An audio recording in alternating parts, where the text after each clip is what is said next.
In today's show, we look ahead to week 13 in the NBA, how we approach it, the streaming plans, weekly leagues. Michael Bolton.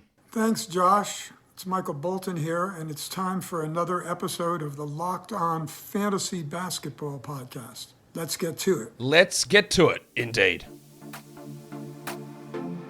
You are Locked On Fantasy Basketball, your daily fantasy basketball podcast, part of the Locked On Podcast Network.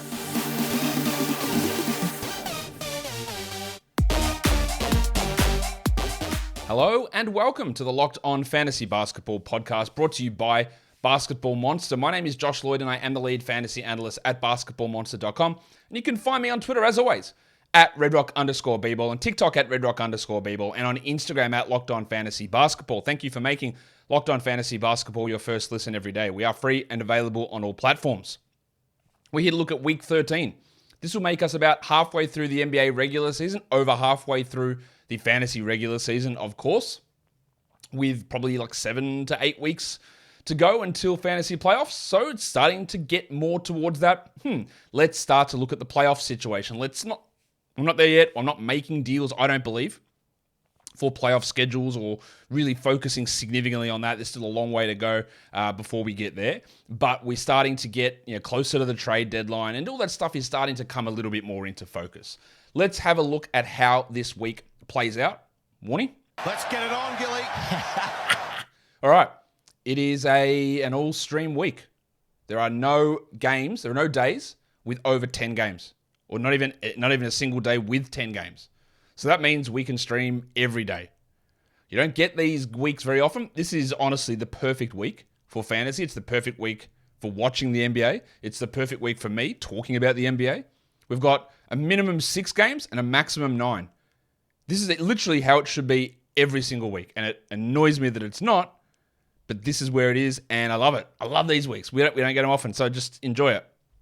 We have 6 games on Monday, 7 games on Tuesday, 8 games on Wednesday, 6 games on Thursday, 9 on Friday, 7 on Saturday, and 8 on Sunday.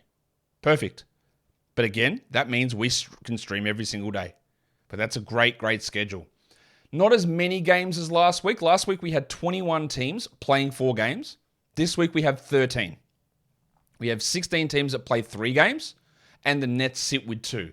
But as I always tell you, is that a 2-game week's not great, but when the majority of teams play 3 games, a 2-game week doesn't hurt as much, but it also gives the extra value to those teams playing 4 games when we've got the majority concentrated in there with 3 games. So the 4-game teams are the Kings, the Sixers, the Celtics, the Spurs, the Bulls, the Knicks, Bucks, Thunder, Nuggets, Magic, Pistons, Mavericks, and Blazers. The Blazers play all 4 games at home. The Mavericks play all 4 on the road. The Magic play all 4 on the road. The Thunder play all 4 on the road. And the Bucks play all 4 on the road. So there you go. Interesting week there. And I said the Nets with the 2-game week, and their 2-game week, we'll talk about it later, but they don't play until Thursday. They play Thursday, Sunday. So fringe Nets players you might have: Seth Curry, TJ Warren, Royce O'Neal, maybe Joe Harris. Is Ben Simmons fringe? I don't think. I don't know. I don't think I'd drop him. But those other guys, see you later. Get the extra 3 games worth in here for the week. They're not good enough to hold on through that situation. If we look at streaming, as I said, it's just every day. We just stream every single day, and we work to maximize our games played for the week because we can do it as much as we can. Now, if you're in a situation where you have 7 weekly ads, then you can add someone every single day. You don't even need to worry about maximizing. If you've got 7 weekly ads for a start, you should have 2 streaming spots so you can really crank the games up this week, and you don't have to focus as narrowly on teams. You can just really get who's the best guy each day and get value out of it that way.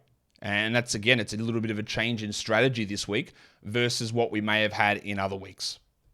If you look at the back-to-backs, there's not as many back-to-backs this week either. It's very spread out. We don't have multitudes of back-to-backs on certain periods of days and then none. There's a back-to-back every day this week. So there is an ability to be able to stream through strong. Sometimes we have these weeks where we have the low volume days every day, but then there are 2 days with no back-to-back. So to maximize our games played, it becomes tough. Not this week. We can do it easily.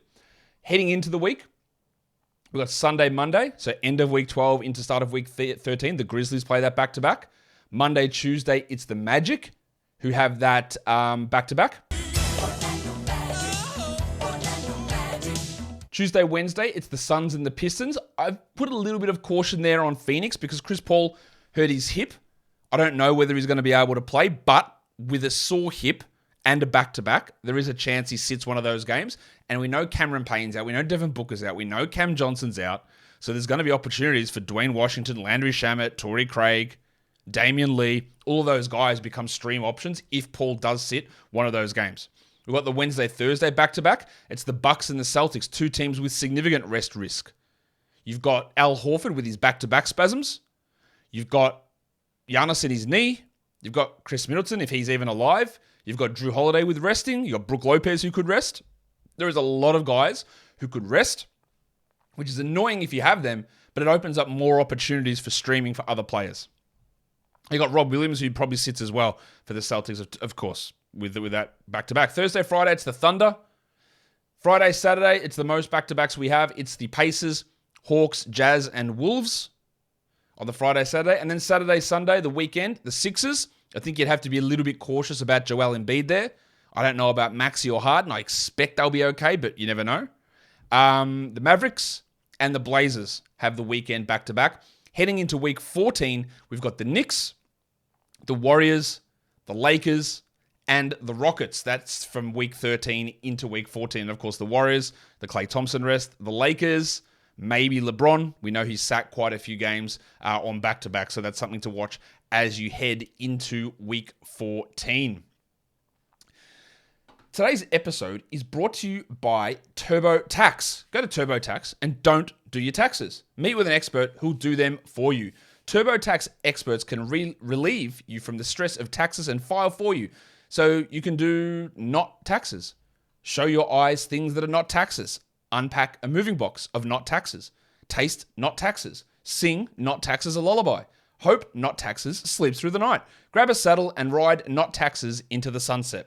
With a TurboTax 100% expert guarantee, an expert will do your taxes from start to finish so you can relax. Feels good to be done with your taxes, doesn't it? Come to TurboTax and don't do your taxes. Visit turbotax.com to learn more. Intuit TurboTax. Full service products only. Video meeting while expert does your taxes required. See guarantee details at turbotax.com/guarantees. Okay, let's look at a streaming plan for this week. Again, we're trying to maximize games. So I want to hit the back-to-backs. So we start Monday, Tuesday with the Magic. And there are quite a few options there. Like Fultz is available in a lot of spots. Cole Anthony's an option for us there. Mo Wagner might be worth a stream in that situation. Gary Harris played back-to-backs. He might be worth having a crack at right there as well.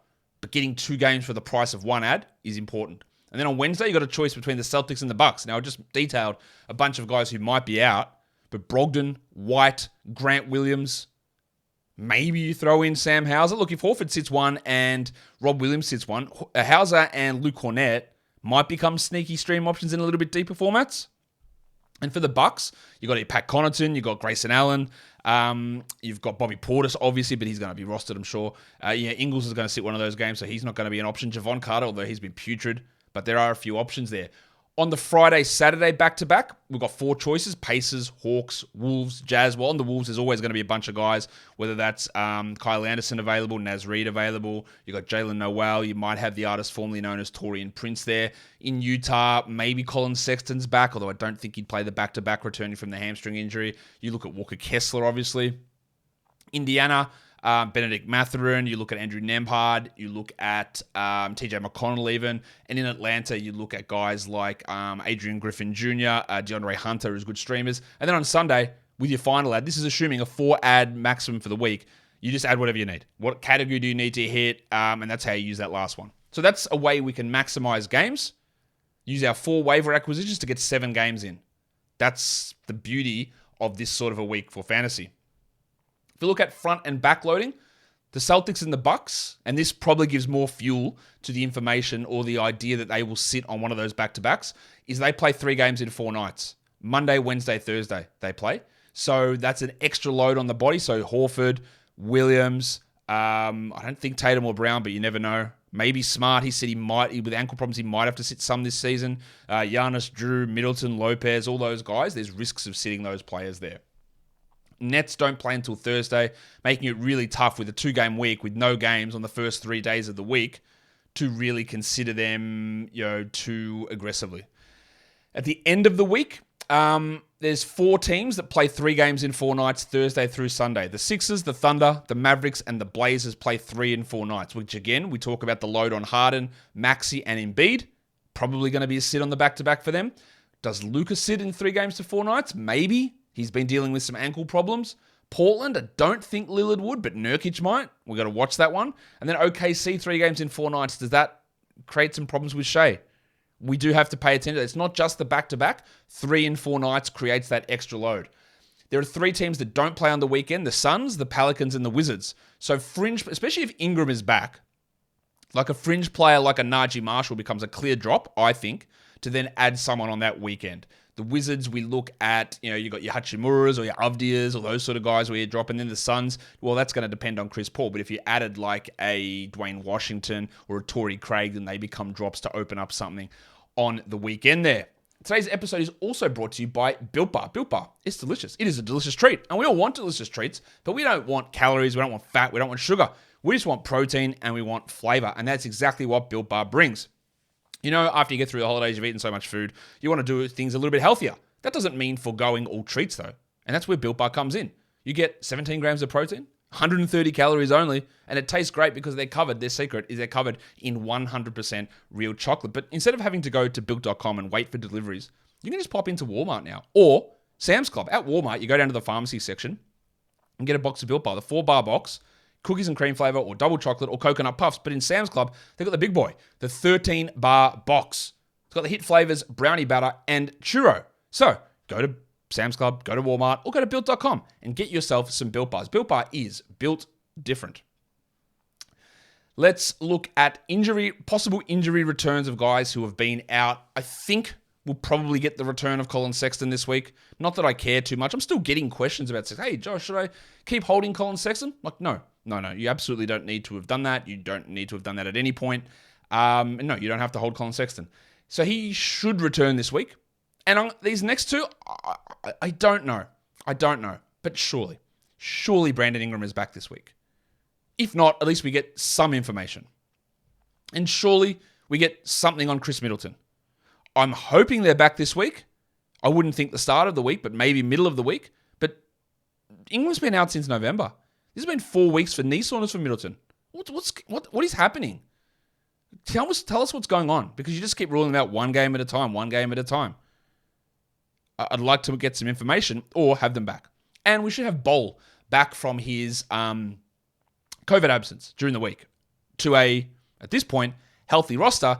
And his role is going to be very, very curious to see exactly where he fits on a team that's healthy, because we have not seen that this season. For weekly leagues, who can we add that's available in 50% of leagues that's going to be startable this week? I think we've got to start in New York. This briefcase and this haircut. Yeah, Quentin Grimes. I don't know why he's available in so many spots. He's got to be added. And you start him this week. Simple. Dan Gafford. Add and start. Now, last game was interesting. Now, him and Porzingis played poorly, and they did bench Gafford for the second half. He still ended up with 26 minutes, so it's definitely not an issue. But we want to watch that, but I'm still rolling with him. Injuries in San Antonio. Zohan now. So Jeremy Sohan's worth a look. But as I talked about, with Vassell out, it didn't lead to a big minutes rise or a big usage rise for Sohan. Again, that was expected. But now Keldon's hurt his hamstring. Someone is going to take the shots. It's going to be Trey Jones mostly, but Sohan's going to have to take more shots. So the 2 of those guys out really does lead a little bit more into him. Bruce Brown and Kentavious Caldwell-Pope for the Nuggets, good value for the week with 4 games on, and you'd have to expect that someone's going to miss some time. Maybe they don't. There's no back-to-backs there, but they're good enough with 4 games to be startable category league players. And then Pat Williams. His minutes are up. I still don't love Pat Williams as a long-term guy, but Javonte Green remains out, so his minutes are up, and he's playing well. He's worth adding. God, I'll probably regret that. Players that we can sit for the week in category leagues. I think you sit all your Nets, except for Durant and Irving. I wouldn't go with Claxton with 2 games. I wouldn't go with Simmons, obviously. And then nobody else. But Durant and Irving, I would start with 2 games. But the rest, I wouldn't. Guys, others we can sit. Dylan Brooks, Malik Beasley, Dante DiVincenzo with the return of Wiggins, Rui Hachimura, and the return of Steph. On that injury return list, I didn't even have Steph. I'm stupid. Steph's going to be back this week. I don't know why I didn't have him there. He's going to be back. DiVincenzo, Hachimura, Najee Marshall, Benedict Mathurin, and Karis LeVert are not guys that I would consider starting this week. For points leagues ads, Sohan, the Bronco, Jalen Williams. Broncos country, let's ride. I don't really know why he's available on waiver wires at all, but he shouldn't be. Lou Dort's a good weekly points league ad. Quentin Grimes and Emmanuel Quickly, even if Barrett returns, I think Quickly's got value there. Dan Gafford, Alf Stewart. Is that you, Mr. Stewart? Well, who the hell else do you think it'd be? Get in here, you pair of flaming galahs. Not a big Isaiah Stewart fan in general, but the games played, the 4 of them, the absence of Bagley helps him a little bit. He's worth it. And then Tim Hardaway. I know he can destroy you at times, but the games played, the role is huge. He's worth it. Guys, we can sit again, just sit all nets apart from Durant and Irving. Claxton, I'd sit as well. Hachimura, Middleton, I wouldn't bother with him in any format, nor with Ingram. Malik Beasley, Najee Marshall, Brandon Clark, Gordon Hayward, maybe he's back, maybe he's not. And DiVincenzo, probably not going to be worth it either. So there's your Week 13 guide to the NBA for fantasy basketball. Drop your comments down below. Let me know what you think. And follow this podcast on Apple Podcasts, Google Podcasts, Stitcher, Spotify, and on the Odyssey app. And if you are here on YouTube, thumb it up and leave those comments down below. Guys, we are done here. Thank you so much for listening, everyone. See ya.